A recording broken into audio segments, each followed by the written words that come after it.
Namaskar, I'm Ashok Vyas. Welcome to Vision of Asia Voice of the Community. Today we begin our special edition of Vision of Asia with excerpts from address of Prime Minister Narendra Modi to mark India's Independence Day. We will also hear from Padma Shri Dr. Sudhir Parekh about the significance of celebrating India's Independence Day at Times Square. He also talked to us about other issues and in addition to that conversation on varied subjects, we will have Sonia Shah telling us about the difficulties faced by migrants. Professor and social media guru Sri Srinivasan talked to Aditi Lamba for ITV Gold viewers about the current hot button issue related to pick of Kamala Devi Harris as vice presidential candidate for Democratic Party. And then we conclude with some updates related to corona virus fight by Dr. Tushar Patel from New Jersey. So all this coming up right after these messages. Stay with us.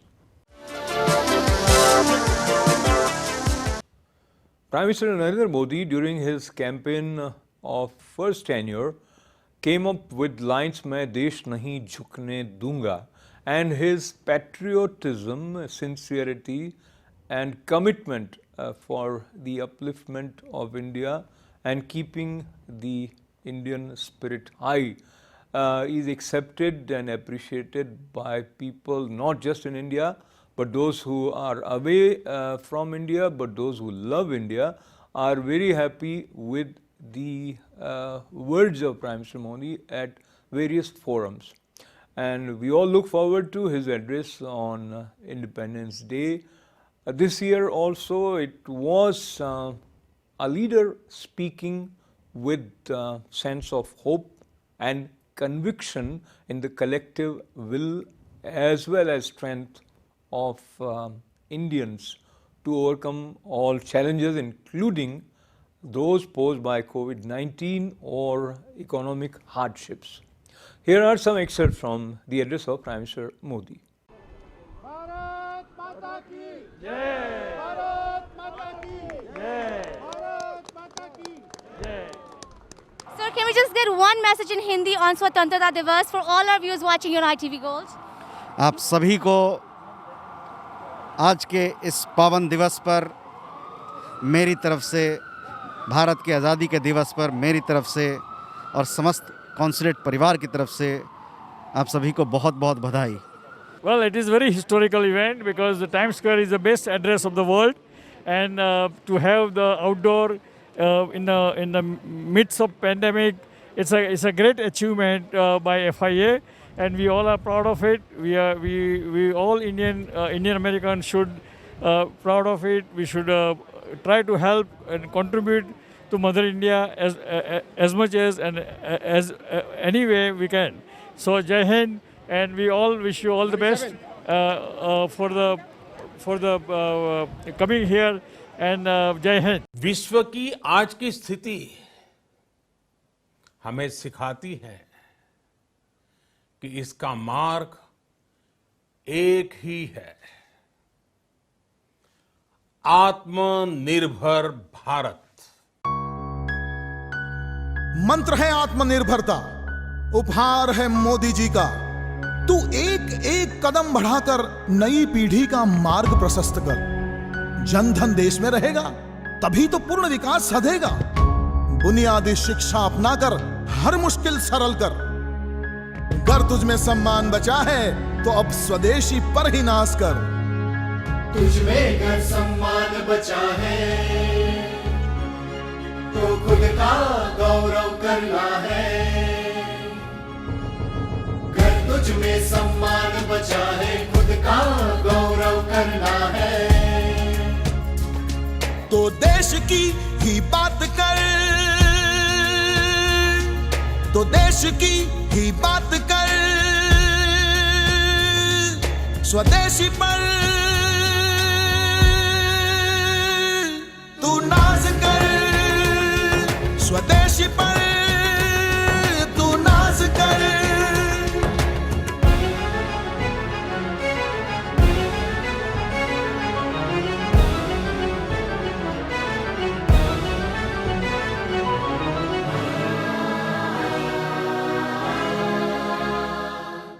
कितनों का रक्त बहेगा सरहद पर वीर मरेगा। कितनों का रक्त बहेगा सरहद पर वीर मरेगा। तो शेरों सा तू दहाड़ कर, तो शेरों सा तू दहाड़ कर। खुद से खुद की पहचान कर।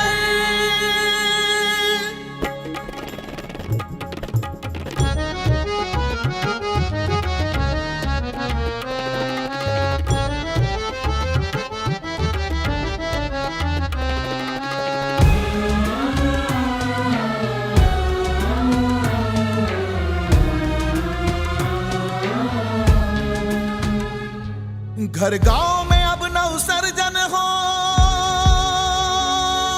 और शहर शहर उत्पादन हो। घर गांव में अब नवसर्जन हो और शहर शहर उत्पादन हो। उससे घर और देश चलाकर, उससे घर और देश चलाकर नए कीर्तिमान तू स्थापित कर। नए कीर्तिमान तू स्थापित कर।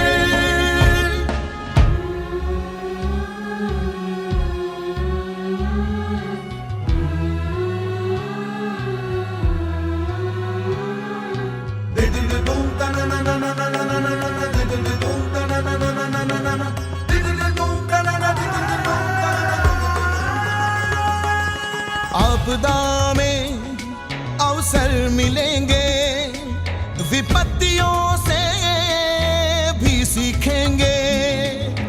आपदा में अवसर मिलेंगे, विपत्तियों से भी सीखेंगे। तू हौसला अपना बुलंद कर, बुलंद कर, बुलंद कर। तू हौसला अपना बुलंद कर, बुलंद कर। तू स्वर्णिम भारत का स्वप्न धर। तू स्वर्णिम भारत का स्वप्न धर, स्वप्न धर, स्वप्न धर। हर संसाधन उपलब्ध है, भारत में जीना सरल है। हर संसाधन उपलब्ध है, भारत में जीना सरल है। कठोर परिश्रम करके दुनिया में देश का नाम कर। तुझ में अगर सम्मान बचा है तो अब खुद पर ही नाश कर। आत्मनिर्भर भारत, आत्मनिर्भर भारत, आत्मनिर्भर भारत, आत्मनिर्भर भारत, आत्मनिर्भर भारत, आत्मनिर्भर Bharat.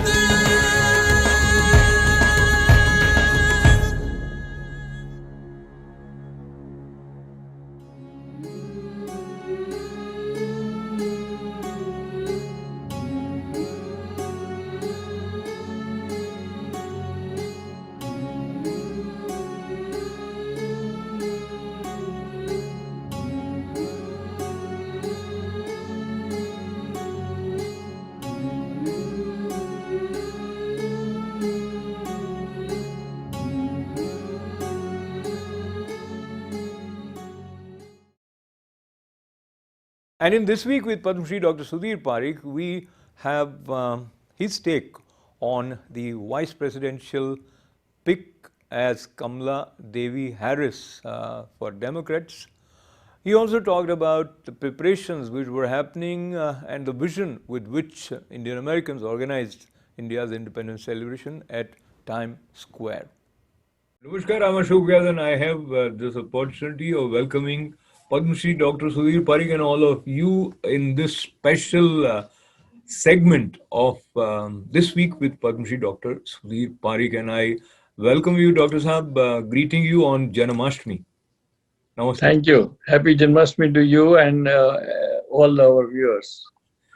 And as we begin towards a couple of issues which have their own significance and importance, let us stay with Janmashtami for a while because August happens to be the month of many, many festivals, and Janmashtami being dedicated to Lord Krishna has its own importance. If you recollect any of your childhood memories where you were inspired or you witnessed the celebration of this in India? Well, yes. I mean, every Janmashtami, our parents used to take us to the temple, Srinathji temple, because Srinathji is a form of the Lord Krishna. Small, childhood avatar of the Krishna. So we used to get that Hindola darshan and a lot of prasad and a lot of festivity in Janmashtami. Wonderful.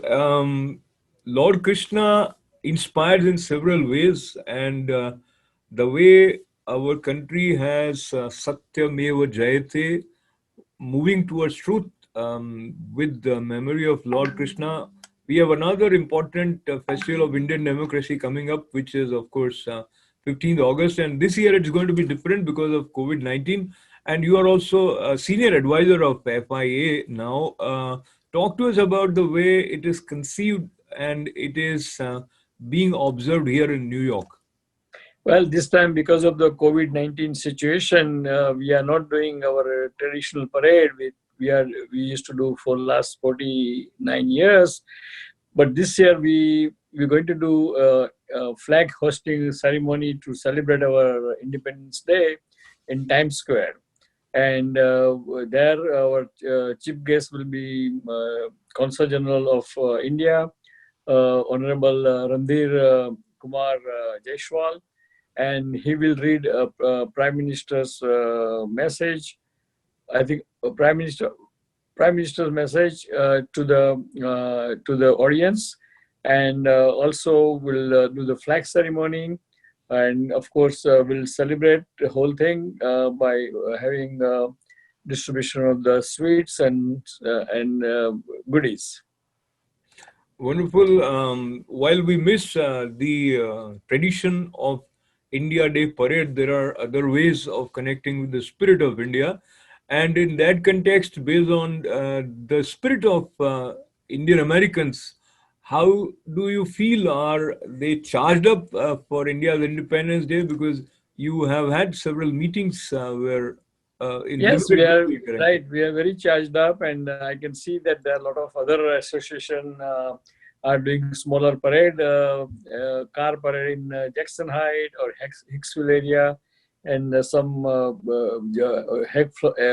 flag hosting in different cities like Edison, Islin, Clifton, Passaic, everywhere, and that shows the spirit of 15th of August, and also Empire State in honor of our Independence Day.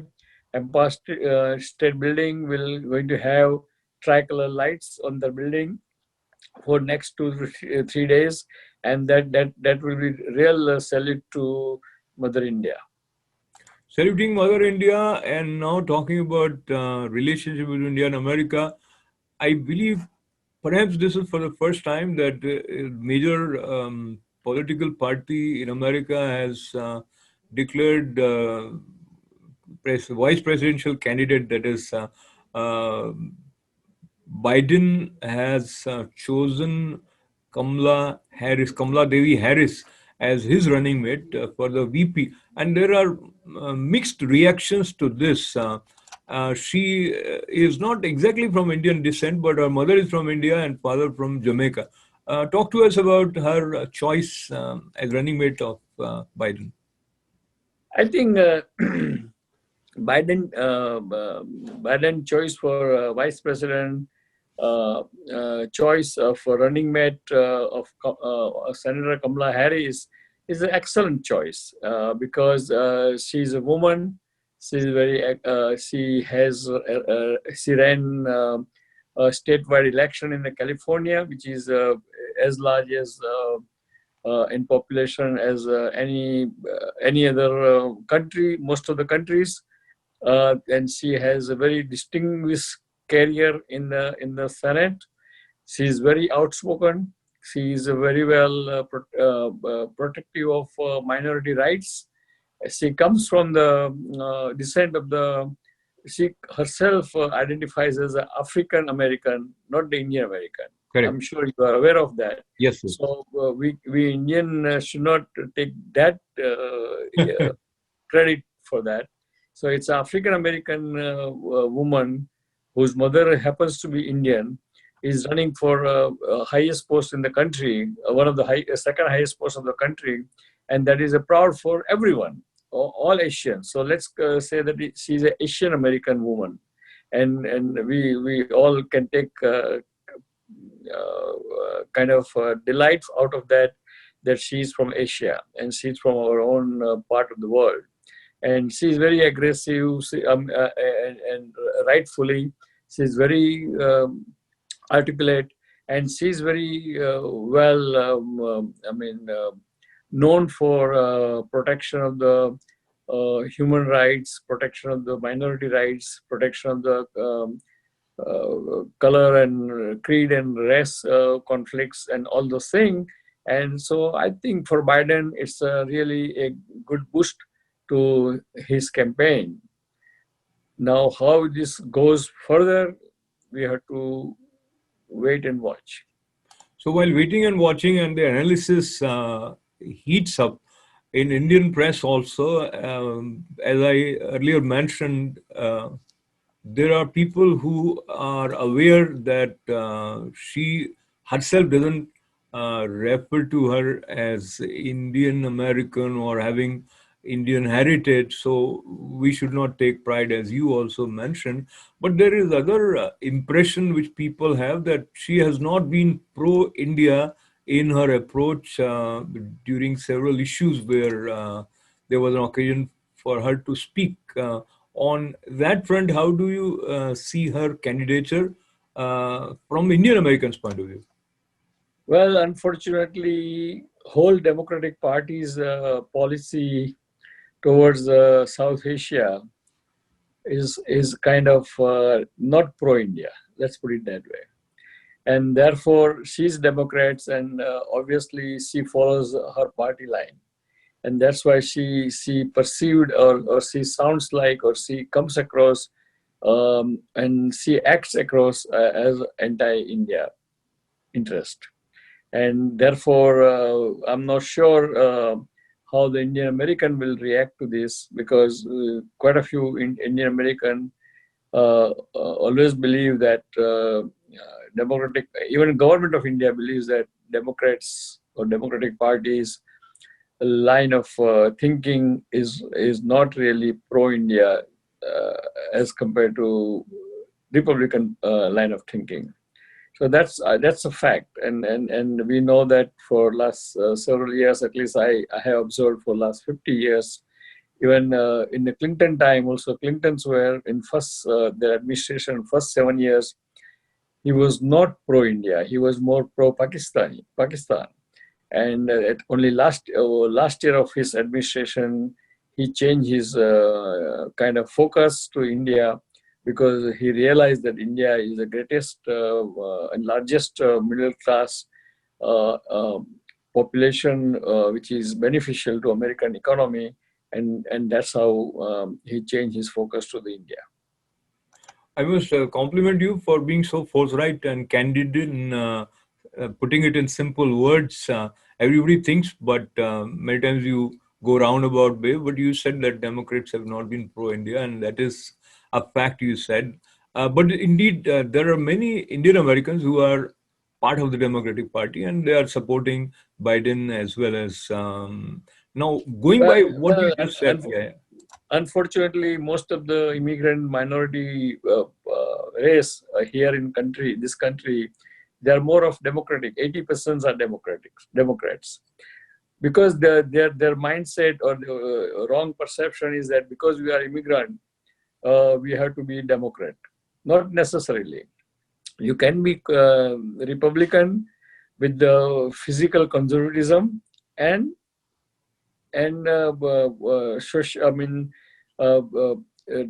democratic socialism. So you can have combination of the two, physical, economically conservative and socially liberal. And so it doesn't have to be that okay, you are economically conservative means you have to you cannot be socially liberal.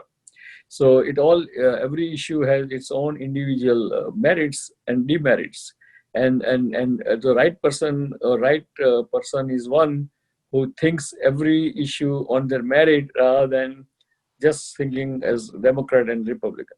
Your parting words from today's program, Dr. Well, dear friends, a lot of things are happening around us.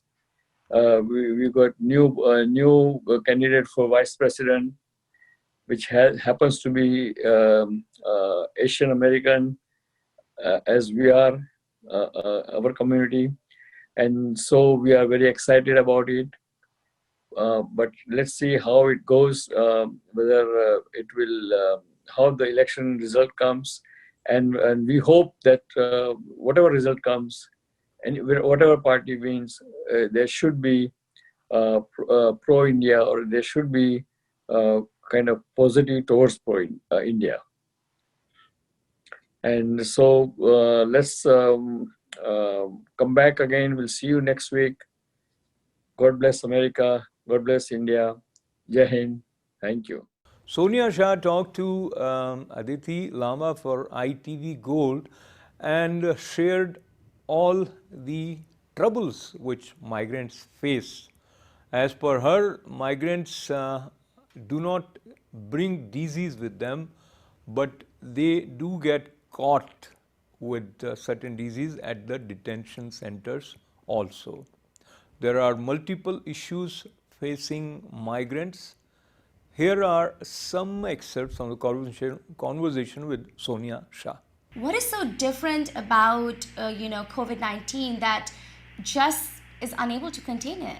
We have this expectation that we should be able to contain it quickly, but if you think about the spread of infectious diseases around the world, we still have malaria, we still have tuberculosis, we still have cholera, we still have a lot of diseases, HIV, that's a pandemic that's going on right now. Cholera is a pandemic that's going on right now. We still have hundreds of millions of people who get sick with diarrheal diseases and other contagions. So just the fact that we know how to control a contagious disease doesn't mean that we're able to do it. So respiratory pathogens are particularly difficult. This is something that is exploiting a human behavior that we can't easily avoid. We do get together. We have social interactions. That's really key to a lot of our commerce, our education, our society's well-being. So it's a difficult problem to begin with. But on top of that, we have the political response that I think has been very dysfunctional in this pandemic. So we could have done a lot better here in the United States in particular and in other countries. But there was, the other part, the spread of the pathogen is only half the story. The other half of the story is how we respond. And this pandemic is calling upon a huge amount of human cooperation across borders, across populations, and that's something that's a huge challenge for us right now. Today we heard that Russia is trying to announce the first COVID-19 vaccine. What are your comments on that? There's a lot of faith going into vaccines, a lot of hopes and expectations, and what is more likely is we're not going to have a vaccine like the polio vaccine or the smallpox vaccine or the measles vaccine. Those are highly effective vaccines that, they give 90% or more protection to the people who get them. Best case scenario, I think, probably with this particular pathogen is maybe we get a vaccine that's 50, 60, 70% effective, maybe more like a flu vaccine. So it'll be one tool that we'll be able to use, but it's not going to be sort of the single thing, the magic bullet that's going to make this thing go away. We're going to have to use a variety of different strategies to contain this particular pathogen. A combination of behavior changes and better, slightly better treatments, which we're already starting to see, and hopefully at some point in the future a vaccine. But we're going to need all of it, because I don't think there's any realistic scenario in which we have a 95% or 100% effective vaccine within the time frame that this first wave will pass through human populations. You have openly been talking about disparity and inequality during this pandemic. Could you briefly reflect upon that? Well, almost all contagious diseases fall heaviest on people who are poor and marginalized, whether it's because they're, don't have access to health care, or they don't have good shelter, they don't have access to good, running water, clean, safe food, safe working conditions, all of those things. And we're seeing this pathogen, like all the pathogens that have come before it, taking advantage of those, the inequalities that run through our society. So I think probably the more striking aspect of this particular disease is that it's not just poor people and marginalized people who are getting it. It's also wealthy people and also people with privilege who are getting it. In fact, that's probably the most unusual part of it, because most other contagious diseases really preferentially affect the poor and the marginalized. You think about a disease like malaria, which we've known how to cure and to prevent for hundreds of years, and we still have hundreds of thousands of people who get sick, and many tens of thousands of babies who die of malaria every year despite that knowledge. What are some of your biggest fears or concerns right now, 6 months, again, into the pandemic? We're losing a lot in terms of small businesses and whether those are going to come back. And then our young people who are, you don't get those years back. And those are critical years. And I think about, say, the climate crisis, which is such a huge thing that's going to be a huge challenge that we have to face. And we need our young people to really be good stewards of nature. And yet what we're telling them is to stay indoors all the time and look at screens. And I just don't see how, I know a lot of biologists and environmentalists and leaders in that field. They're inspired to do it as children when they interact with nature. And we are kind of sending a whole generation of children inside where they can't do that. And that does worry me. Yeah. The public that's watching us right now, if they really want to know how to truly protect themselves, what do we do besides social distancing, besides washing hands, and besides wearing a mask?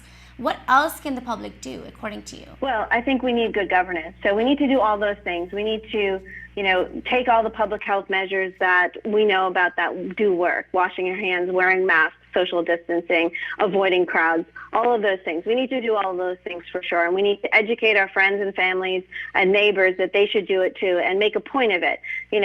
Be a model for all those good behaviors that we want. But more than anything, we need good governance. So we need to be involved in the political process so that we do get the good governance that we really need to get out of this thing. Hopefully by the time we have the next election, there'll be many more people who will be able to be involved in the process. I mean, less than half of Americans vote, right? That is a huge problem. So we have to fix our civic health in order to get to good public health. I'm hopeful that in the next few months, we're going to see more and more people actually taking it upon themselves to make sure they vote, make sure they're registered, make sure their friends and families are going to go out and vote. The Next Great Migration, your very recent book. Talk to me about the writing process and the investigative process that took to write that book.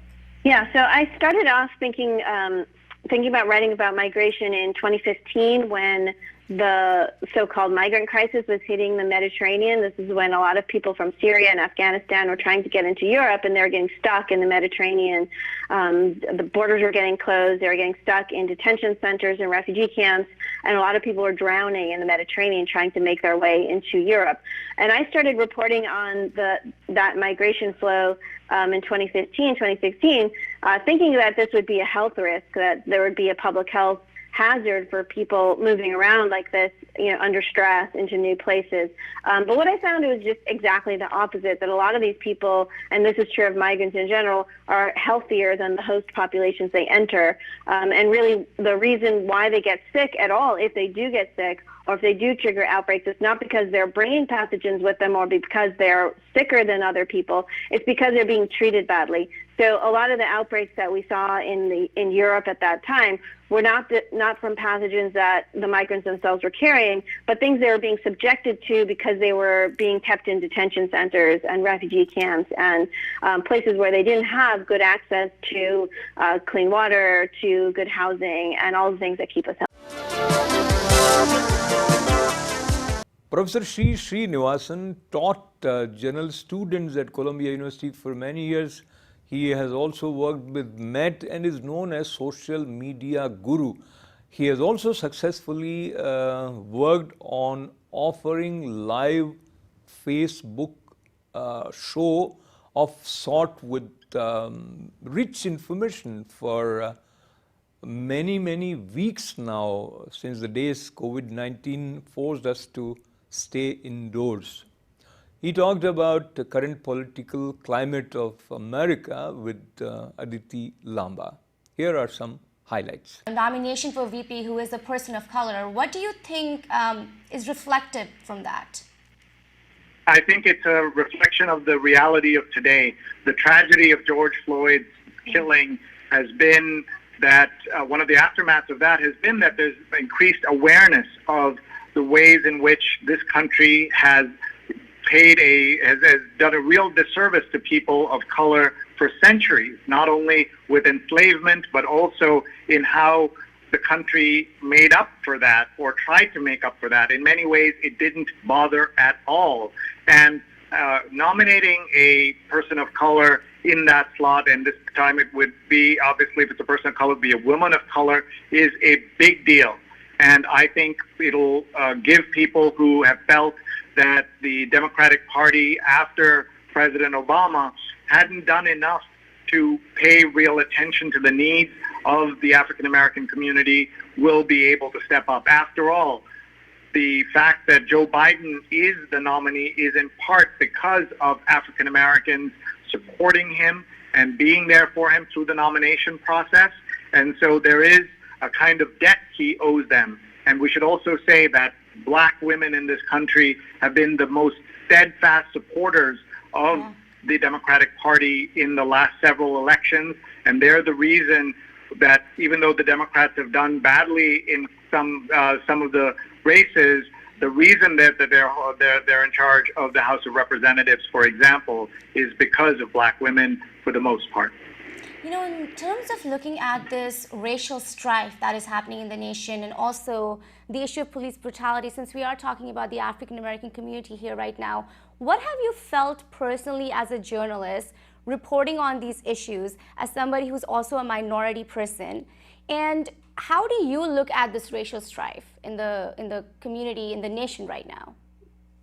I think that this has been a reckoning that's taken way too long. The pandemic has done many things, but this is one of the things it's done, is highlighted all the ways in which this country has been unfair to people of color, and especially African Americans, Native Americans. I can tell you that I run a daily program around COVID-19 and covering it in many ways, and I hadn't done an episode or even talked about Native Americans in any significant way until episode number 145 or so, 145 days into the pandemic. It just tells you the blind spots that we all have, and that it's important for us to understand that this country has been very good to Indian Americans, South Asians in many ways, and that we are here on the backs of the work put in by Latinos, Chinese Americans, African Americans, Native Americans, and we need to be, as a community, much more engaged in the fight for racial justice. One of the things that I have noted is that many Indian Americans who, as you know, come here either for, they originally came here for their graduate studies or came here on an H-1B visa and started working, they never got the education about what this country's true background is and why it is that it's a special thing that many people were able to walk into engineering jobs at leading corporations. I maintain one of the most accurate lists of Indian Americans who are in charge of global corporations, and you look at it, it's a stunning list, where whether you're looking at Adobe or Microsoft or Google or Albertsons, one of the big chain stores, grocery stores in America, and the list goes on, and the Gap, for example, right? All of these incredible organizations, companies run by Indian Americans, we benefit from being overeducated, and even while we acknowledge that there are South Asians in this country who have enormous poverty that they deal with and other issues, we have believed our own hype about being the most successful, the most accomplished, the highest educated. All of this we believe, even as in this country, even during the so-called the good days when the economy was roaring, we had a large percentage of Indian Americans in just our biggest cities who were unemployed, underemployed, and going hungry. So we need to acknowledge our role in benefiting from the history of America, and then we need to do our part to help America as we all go on to the next step in this process. Yes, definitely. And let's not forget, we are talking about great disparities in the nation in terms of healthcare, in terms of economy, in terms of so much else. You are running a daily COVID-19 show right now. And, this is a good time for me to ask you this question. As a person of media, as a journalist, and as somebody who's daily reporting on COVID-19, how do you think the industry has been towards this pandemic, and how have the reporting been according to you? Do you think journalism is doing its work right at this current moment? Well, this is a great question and something that I think about all the time. I write a newsletter where my headline this week was "The Humbling of America," and the last 5 months have put America in the worst possible light, because America had the worst possible outcome with this crisis. So some of that has to be blamed on Washington, at the president's feet, Congress, governors, mayors, and others who did not meet this moment. And there are 150,000 people dead because of it. There would always have been tens of thousands of people who would have died, but there are tens of thousands of people who need not have died if we had been prepared. So it's a failure of leadership. It's also a failure of technology. And the big tech companies that should have done a better job have become terrible at controlling disinformation, misinformation, and we are paying that price as well. And when it comes to the media, there isn't one thing called the media, even though I even use it that way, or the press. The fact is that journalism and media is comprised of so many different voices, and it isn't just the New York Times or the Washington Post or CNN or MSNBC or any of these things that matter. We are now looking at so many partisan players who are invested in lying to the American people every day. And because journalism is all about objectivity and being fair, we are very comfortable saying, this is what they say about masks, and this is what the other side says about masks, as if they are equal when they're not. And so journalism has failed, and so has other things like our processes for help, our systems. You know that in places like India and others, Indians and India come to the United States to get health care if they can afford it at the highest level. Prime ministers and businessmen and others come here, famous actresses. They come here because they understand that America is the best at health care. Well, we have now exposed that apart from the very best who can get and afford it, America suffers greatly in how it treats its everyday people. Do you believe, or do you think that journalism has become a full political issue right now? Well, journalism has fallen right into the trap set for it by the demagogues, because now if you don't follow and listen and parrot everything that they want you to say, you will be tarred with some kind of online trouble. And especially women are finding that anytime they're reporting on something that is a little bit controversial, they get attacked. It's hard to be a woman online any day of the week, but to be a woman journalist covering politics is almost impossible. I get a slight taste of it when I might retweet something a woman journalist has said, and then you see immediately the attacks, and that's just kind of glancing blows or parenthetical blows to me. But to see it in how women experience it every day is stunning and shocking. Definitely. You know, when we're looking at all of this, I have to ask you, going more into our interview, let's discuss the elections, because we're talking about a lot that is happening in the government, a lot that is happening on separate levels, a lot that is happening in journalism, but it's all a big thing for elections, as we all know, November 3rd. How do you think we as South Asians should look at these elections, and are we doing our role properly in these elections? Well, first of all, everybody must register. Yes. Everybody must vote. I mean, we come from countries where when they're in their democratic phases of their history, they want everybody to vote. And you come to this country, and the idea is to make it as difficult to vote as possible, including the fact that the voting day is not a holiday, the fact that polling places are going to be constrained, the fact that it's hard to get access, that they're asking for all kinds of IDs, and the president himself injecting into this great confusion around mail-in ballots. So when you add all of that up, we as voters have to work that much harder. In places like India, where people do go to vote, and you often see 65, 70, 75, 80% turnout. In parts of America, the turnout is much less, and in some places it's high. So what Indian Americans and South Asians need to understand is that every vote matters. If you're in a swing state, it matters. And what the swing state has changed, it's going to come down. This time I spoke to Charles Franklin, who's a leading pollster, for one of my interviews, and he said last time, as you all know, it came down to 3 states.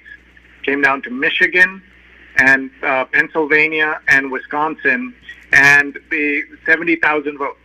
This time you add in Florida and Arizona, and you can see that it's going to there's going to be just a few thousand votes could make the difference. And so you have to pay real attention. You have to vote, and then not only focus on the top of the ticket. You have to look down ballot as well. That makes a big difference in what we're trying to achieve here, because we can get caught up in and look at me also only talking about the presidential race, when we have races of consequence in almost every state, and we have to make sure we all vote, no matter what their role is. What is going to be your focus for the next 4 to 5 weeks?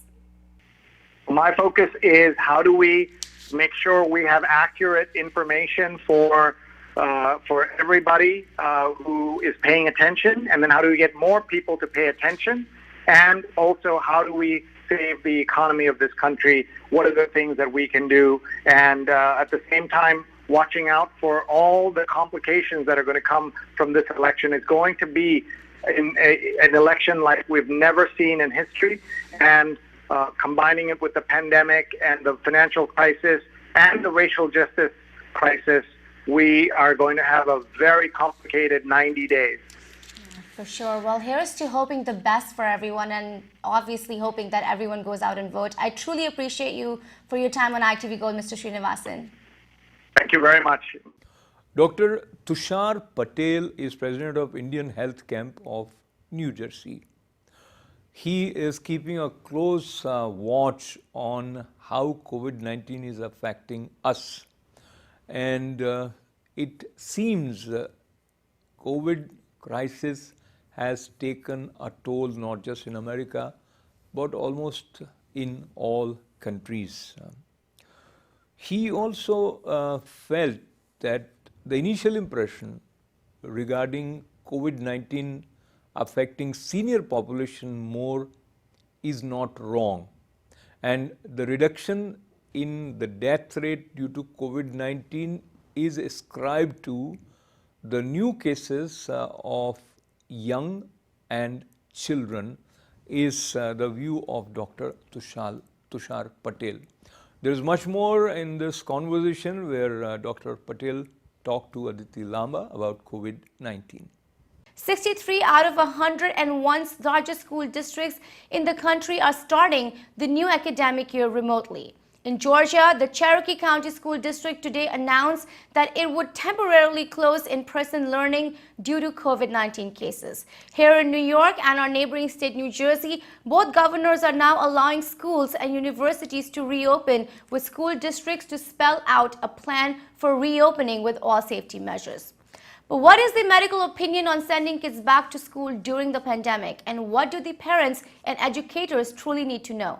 We spoke with health expert Dr. Tushar Patel on this and coronavirus update. Here's what he had to say about schools reopening safely. The number of deaths that are happening right now in these states that are surging, because in comparison to New York, California still has a lot less in the death number. Even in comparison to New Jersey, California has less death numbers, but the cases are larger.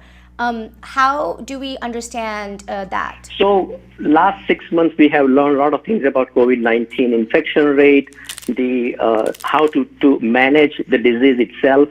I think the public health officials now have some hold of understanding how should we treat disease, how should we admit the patient, when should we admit the patient, when do we put them on ventilator. And all those things are much better for the public health officials, the institutions, the hospitals, and our medical providers. So I think that is one good thing that is helping other states where they have situations like New York and New Jersey, but we don't see too many deaths right now because of those. And one other thing is very interesting. Lately, in last month or so, the young individuals also getting infected in a higher number. So the young individuals do have a good immune system. So the death rate in young individuals is lower, and that is the whole reason we don't see the higher number of deaths in those states. Just yesterday, about 100,000 children have been, sick due to COVID-19, and young Americans, as you just said a little bit ago, are increasing in number of cases. What is going to be the long-term effect of that? And do we need to now start being really concerned about these young Americans? So the young Americans, the school-age children, the college-age children, they thought that they are immune, their chances of getting infection is very low. That is not true anymore. So I think we should be thinking or rethinking of opening the schools, opening the campuses, opening the colleges, because I think that will create a tremendous pressure on the public health in the hospital settings, and we may see a lot of complications from the young individuals. So my personal feeling is we should rethink of reopening the schools in September, the colleges, campuses, and I think we should have a approach, some common sense approach where we can have a good outcome in this outbreak. What is needed from our government, all levels, local, state, federal? What is needed to be done in order to contain this? I think the clear message needs to come from the public health officials, including CDC and WHO and all other public health organizations, that the virus is still going on. Pandemic has not been called off yet. Pandemic is still on. We should be taking all the measures to control by using the facial coverings, the mask, covering your cough and sneeze. If you have a fever, report to your doctor immediately. Isolate yourself, quarantine yourself. Use the common sense approach. Don't do anything in public. There is no reason to do any parties right now. We can hold off all the gatherings if possible right now. And I think if we can do that, if people understand that this is controllable, we can definitely control that. And we have seen, we have proof that New York and New Jersey from 53% to 1%. All the states can do the same if we can have those mitigating factors and common sense approach on the disease. Do you believe in a mask mandate, like a universal mask mandate that many health officials are talking about? If you are in the public places, you must have a facial coverings because that is proven to have definitely impacted on the mitigating factor to reduce the spread. So if you are in the public places, if you are at the park, if you are at the beach, if you are at the restaurants, you must have facial coverings. If you are at the grocery store, you must have facial coverings. That is proven to be one of the biggest factors to control the spread of the virus, which we have seen in New York and New Jersey. The vaccine we're hearing from Russia, the news was declared today. Any comments on that? So Russia came same with when we had the outbreak of Ebola, and unfortunately that did not work well. So I have mixed feelings about that, and I don't have trust on any other country for the vaccination except the United States, where we have a strict control measures, efficacy, safety, and ensure that the vaccine is safe to given to all people in this country. So let's wait. I would not give credit to anyone at this point until we hear from our experts in FDA that we have, or NIH, that we have a vaccine which is effective and which can save lives when we have it end of this year or early next year. Do you think they have come out with this vaccine way too early? I think so, because like I said before, it takes about 4 to 6 years for the vaccine.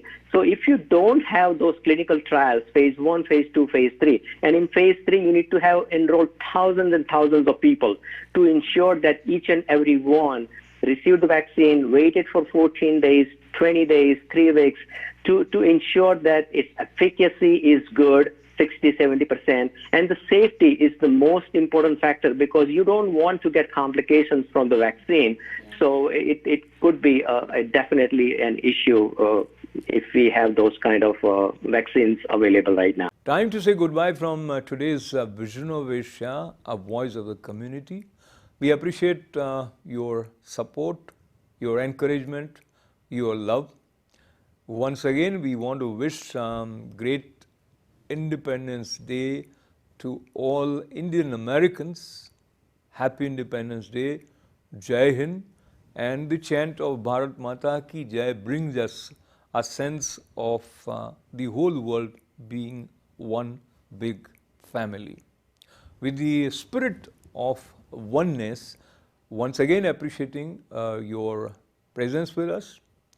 On behalf of our chairman, Padma Shri Dr. Sudhir Parikh, and all members of ITV Gold family, as well as Parikh Worldwide Media family, I take this opportunity to greet you on India's Independence Day.